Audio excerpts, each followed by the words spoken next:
Hey, welcome back. I've been asked by the team behind the Dames of Asstoria game, which is a tabletop RPG game you can play with your friends, which mostly revolves around what I said the last time was mostly about monster girls. You know, it's about all these female demi-fauna and that kind of stuff. Now, I'm not used to reviewing books.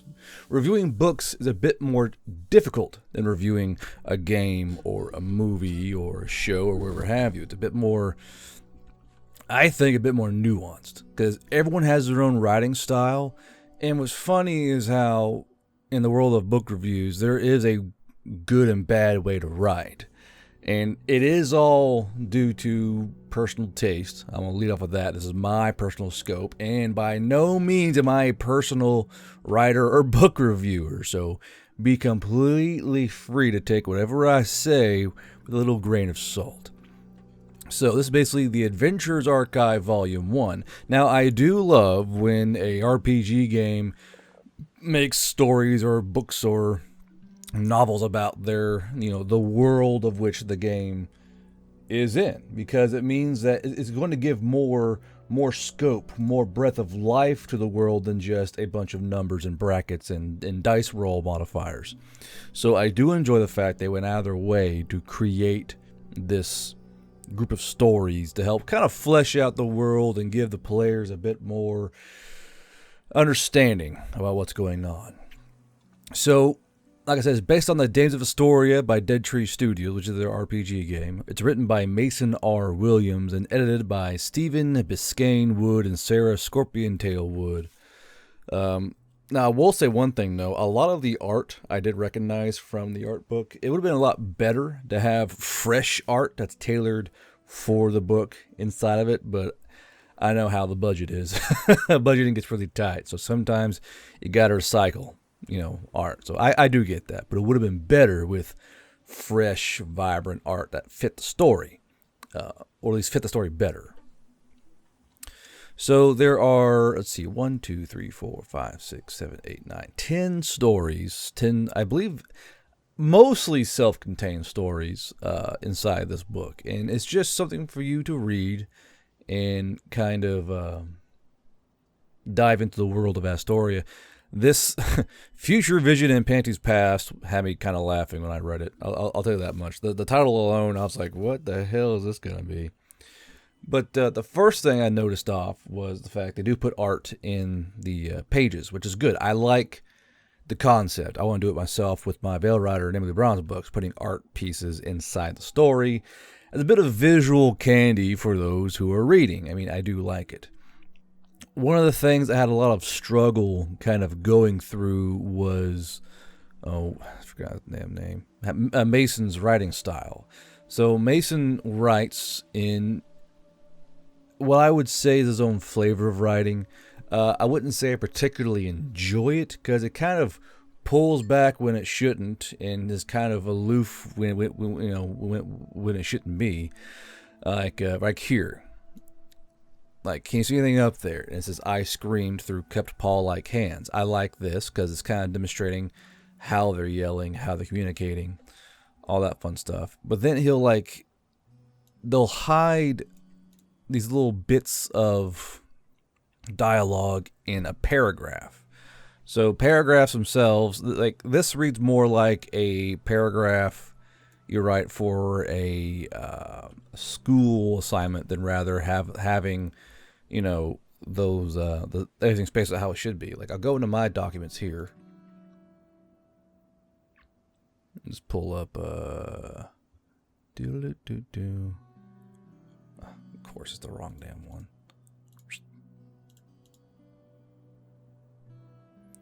Let's see, you'll do this one, sure. So this is the current book I'm writing, mind you. But like how I break it up is everything is like this, a usual novel format.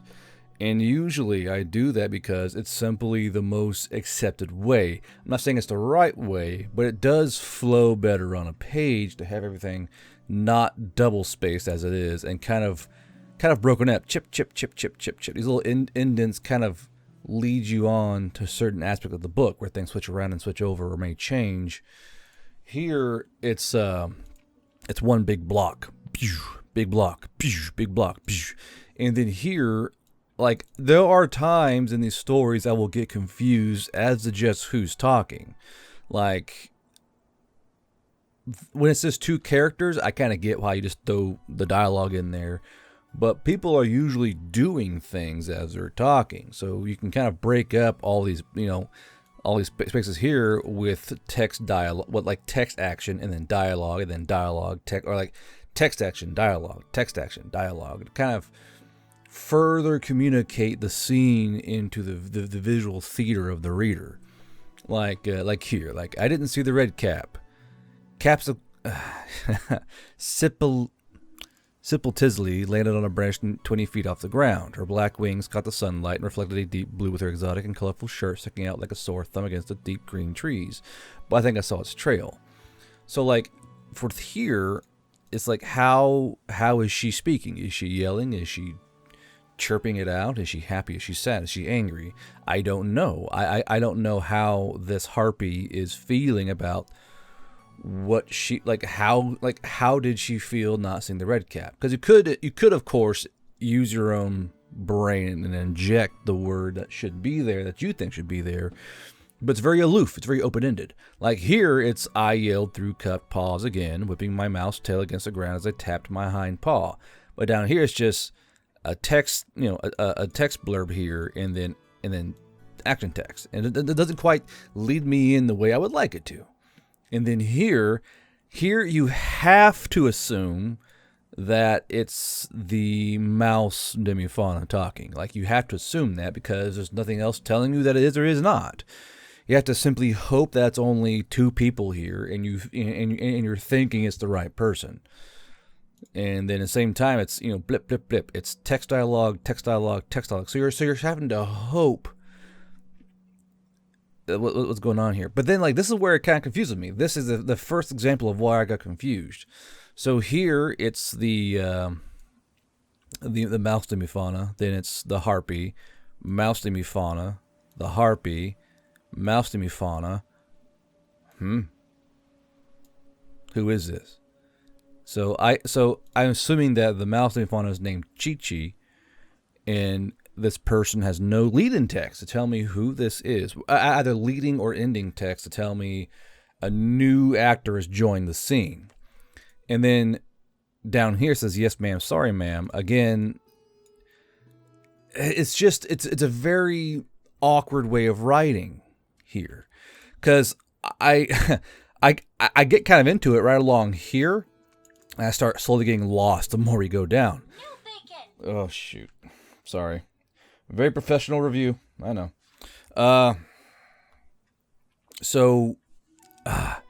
This is where I got kind of annoyed as a reader, because nothing is directing me in the story. I'm having to find my own way through the story. So, like, I understand these three here being two characters going bark, bark, bark, bark, bark, and kind of bickering each other. I do that as well. In my stories, if I have two characters rapidly bitching at each other about something, you'll go text, text, text, text, text. But as soon as someone else enters the scene, you have to direct the viewer and the reader or the watcher that this is a new person. There's a new voice here. Here's who it is. Like you can say here, let's see, a blank voice. Choose a voice that fits the guildmaster. A blank voice interjected from somewhere. Chi-Chi be nice to sip. So, like, you could do that, but how it is right here, you just get lost. And then it's yes, ma'am, sorry, ma'am. We both stood at attention as our guildmaster walked down the forest game trail that we've been walking down. So yes, ma'am, sorry, ma'am. We chanted, or we said together. As you gotta try and, like, give the reader the keywords they need to create the scene in their mind. So here I would go, yes, ma'am, sorry, ma'am, explain both characters speak at the same time, and yada yada. And then here, like right along here, I press enter, new paragraph, and then describe how the guildmaster is walking towards Chi-Chi and the harpy, whose name I can't say. like, and like here, you go right back to how it should be, in my opinion. Guild captain, ma'am, why are you here? I was supposed to say guard captain. Guild captain, ma'am, why are you here? I asked as she came to a stop about 5 paces away. We should be able to handle the mission on our own. We haven't come across any problems, and this forest should be safe. This is a normal, proper, in my opinion, proper form of dialect right here, because it's the words being spoken, who is speaking them, and it's just I asked. So it should be just simply this word or this phrase says the Chi-Chi is asking normally, so it's fine. And then following text. This is something I would write right here. And then here it's just one big block of text. This doesn't tell me how the guild master is speaking, what she's doing, her tone, her facial emotions. It's just a block of text, and I have to try and figure out, well, is she angry? Is she upset? Is she like curious? I'm trying to figure out how is this deer tar speaking to Chi-Chi and the harpy, and I just can't figure it out. There's nothing there to lead me where my brain needs to go, because it's not that we're creating a story, you're writing a story. And you have to tell me how the story goes, or else I just get lost. And I don't want to get lost. I want to enjoy a story. No one wants to go down the path of a story and get lost within the context itself. You want to go along with what the writer or the narrator is saying. So I get lost a lot in some of these stories. So like this one here, it's more or less how I would write. I would add a bit more, like yes, Captain, yes, ma'am, Captain. Sip chirped, or Sip called out and hopped off her perch. To kind of like guide the writer. Again, it's all about guiding the writer. And like here, like what's his name? Mason. Yeah, Mason. Mason, you fall in and out of, like, again, what I call proper writing in this odd writing form you have. And I'm not sure why that is.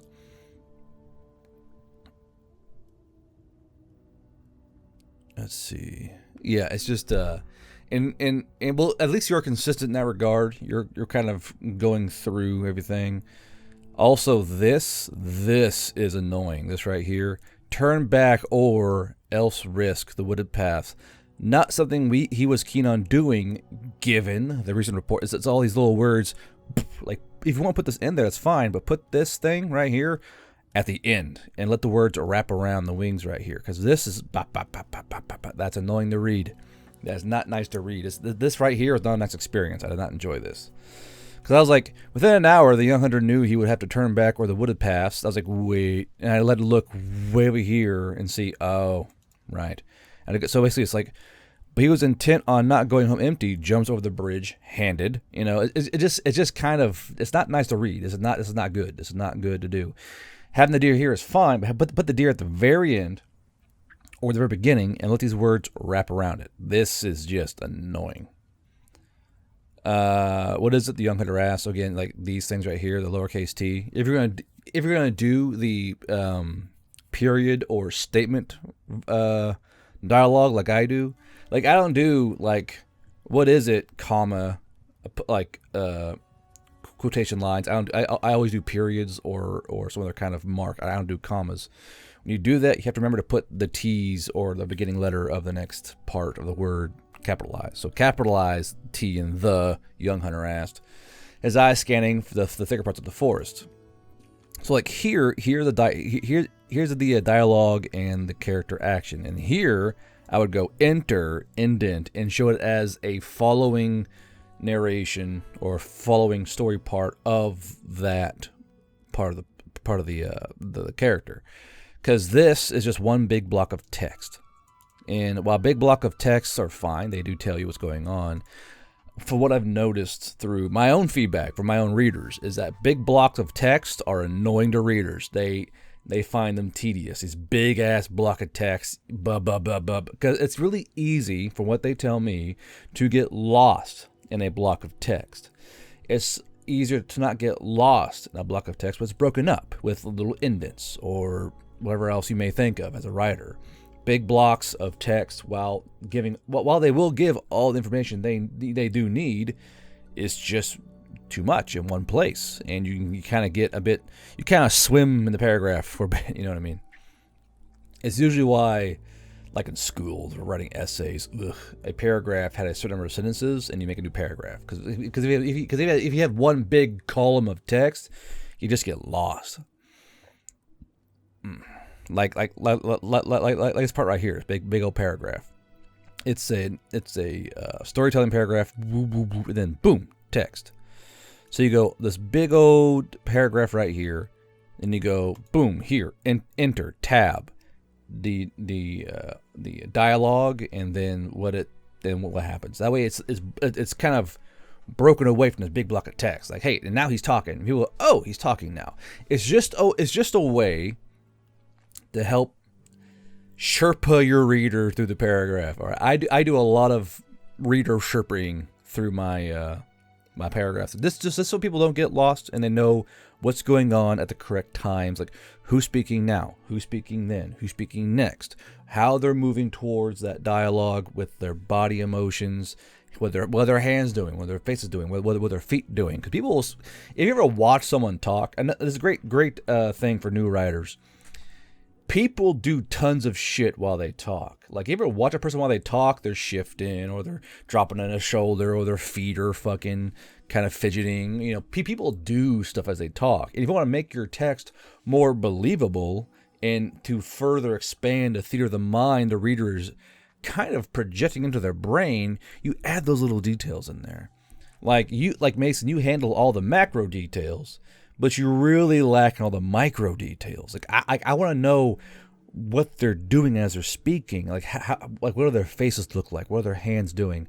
Are they playing with their bowstring? Are they fidgeting with arrows in their quiver? Are they kind of like strumming their thumb on a belt as they're speaking? This can kind of give the micro details, which kind of build the bigger picture, you know, or may hint to a reader how that character's actually feeling. You can add emotional intrigue in a story by someone speaking very confidently, but they're fidgeting with a pen or their belt or a pocket, and it kind of makes the reader think, wait, if they're so confident, why are they fidgeting? It's those small things that invest the reader into the paragraph. So the biggest thing I think that you got to do is work on the formatting, because this. I mean, it works. You are telling a story. The story is being told, but it's just blocks of text. Boom, boom, boom, boom. Big old blocks of text. If it was more broken up and a little more in depth, it'd be far more enjoyable to read. Let's see here. He began backing up, jerking his head around to try to desperately find the chimera. He jumped. Why did he jump? Is the world lighting up, or the world being lit up causing him to jump?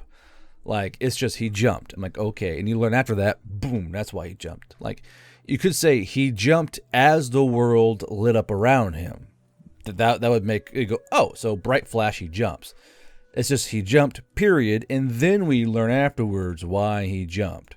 So he spun around and froze as his eyes locked with that of a strange chimera. It was deer-like in the shape of its body, both fins like a manta ray and a long flowing tail that was mostly stuck in a spider's cocoon. The thing had a white underbelly and a bluish purple body. Between its horns was a golden disc, and below that in the middle of its head was a single eye. So like here I go, here, like right this part right here, I'll go enter tab, and this is the part describing that chimera. Free me, and you shall be blessed. The words echoed in his head. In his mind's eye, he could see himself cutting the webs holding the majestic creature. This is telling me what is going on, but it could be more.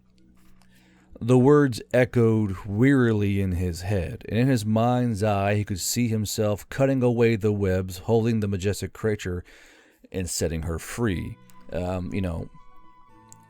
He could see the cute bunny girl from the based, I get it. He could see the cute bunny girl from the guild hall, the one that left her pink linens in the top. So like here. So like, let's go. Yeah, here's one of the weird ones you have. So here it's like, it's just odd. Like, he could see the cute bunny girl, yet in top dash period, it's really clunky. And then he shook his head, stepping back from the stepping back to the moment. Turning to leave, the voice echoed in his head again. So it's just, I think this could be rewritten to make a little bit more sense what's going on. Like, it's very clunky. And I see what you're trying to do. You're trying to say his mind drifted back to the bunny girl, and he saw her linens at the top, and he's shaking his head, trying to get back to the moment. There's a better way to write that. This is very clunky, and it's kind of hard to follow. Turning to leave, the voice echoed in his head again. If you leave, she will come and she will die. And then here I'll do another enter tab. He saw the name. Or he saw the same. Her being, so her, I would say he saw the same, the cute bunny girl stung with the stinger of the chimera creature before being wrapped up in a webbing. He looked back at the chimera. If you leave, they will certainly die. So, like, at the same time, from your previous writings, it's hard to tell here who is speaking. Because for some of your things, you say, he said or they said, but other times you don't. So this is one of the few times where I'm thinking, okay, is he saying that or the chimera? However, it's like, it's probably the chimera, because if you leave, they will certainly die. Of course, they is probably meaning, it's not a lot of lead-ins. It kind of requires a reader to kind of decode what you're trying to say. The reader should never have to decode what your intention is or what you're trying to say or what the character's trying to say. It should be right there, ready to go. But the other chimera, he said faultingly, or something that kind of leads in how he's speaking, how he's feeling, will be nice here. It will be nice. Here, you don't really have to, because you're kind of assuming, well, it's only him and the chimera in there, but it will be nice to have. Will not come down here, not as long as I live, but trapped here, I will die eventually of hunger and thirst. Free me, though, and you shall be greatly rewarded. In an instant, he saw himself wearing a strange robe. Around him were several guards with flags of the Republic waving in the breeze. He looked incredibly happy. Can you give me that? Like, it's just clunk, clunk, clunk, clunk, clunk. You're kind of stomping through the mental image that you should be kind of building up, with a little more elegance. No, I can no more give you it as I can guarantee.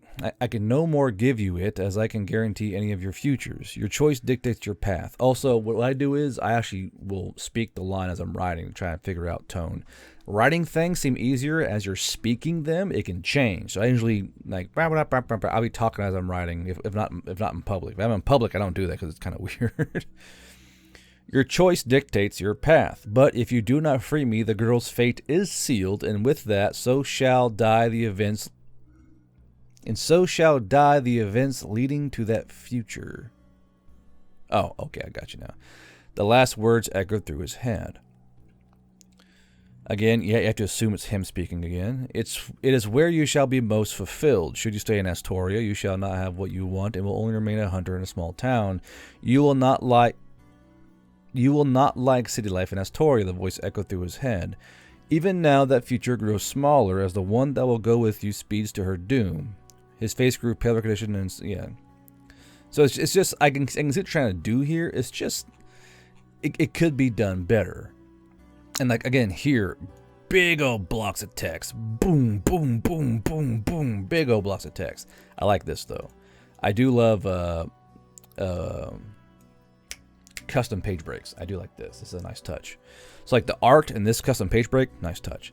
But again, boom, big old blocks of text, and it's kind of bad to have a line of text after a huge block of text that is mostly narrative or describing.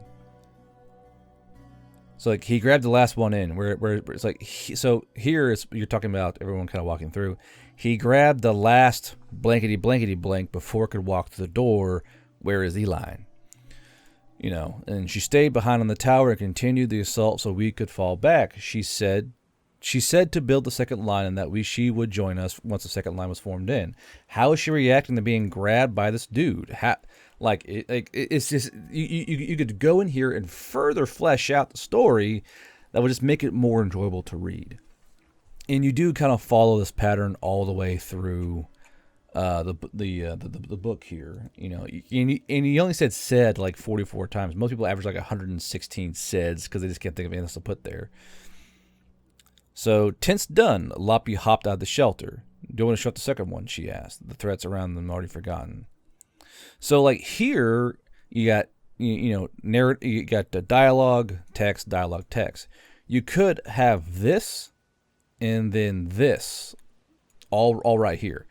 Tent's done, she said. The threats around them already forgotten as she hopped out of the shelter. Do you want me to set the second one? You could actually combine these into a proper sentence or a proper narrative sentence. No, just get the client to the tent. She turned her attention to the human. She is, you could use she, but it's better to use a name here because if there are a lot of people in the same scene, she tells someone nothing. If they're like, let's say there are 10 characters in a scene you're currently writing, and you say, she turned. Okay, which she? Is there only one she? Are there 3 she's? It's better to say, no, just get the client to the tent. Let's say Zola said, turning her attention to the human. Don't worry, sir. That kind of thing. It's far better to do it that way. It's just, there's just better ways to write this to help kind of show the reader what's going on, and you kind of follow this all the way through. But at the same time, I'm not going to say it's a bad story. It's not. You have all the bones here for a great set of short stories. It just requires a lot more polish and a lot more constructive writing to help guide the reader where it needs to go.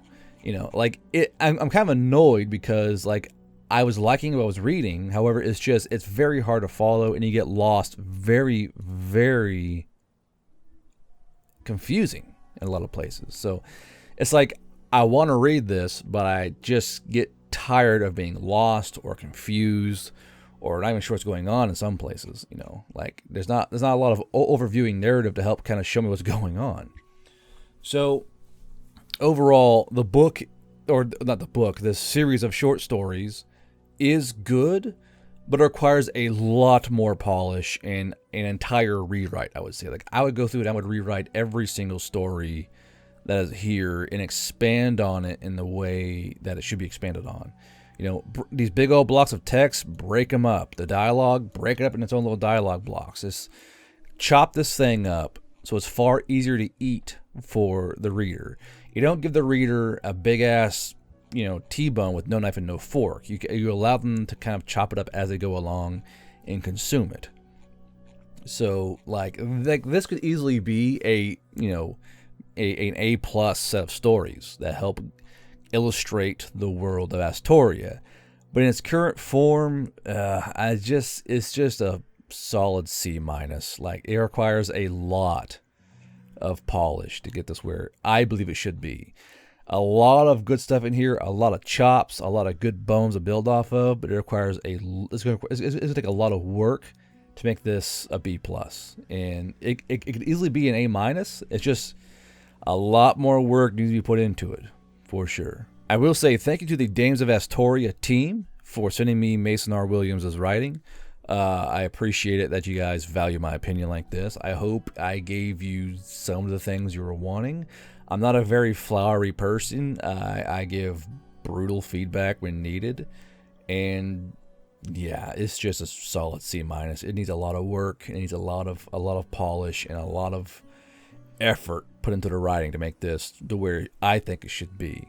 I believe this can be an easy A- that can help illustrate and flesh out the world of Asstoria, but it's going to take a lot of work.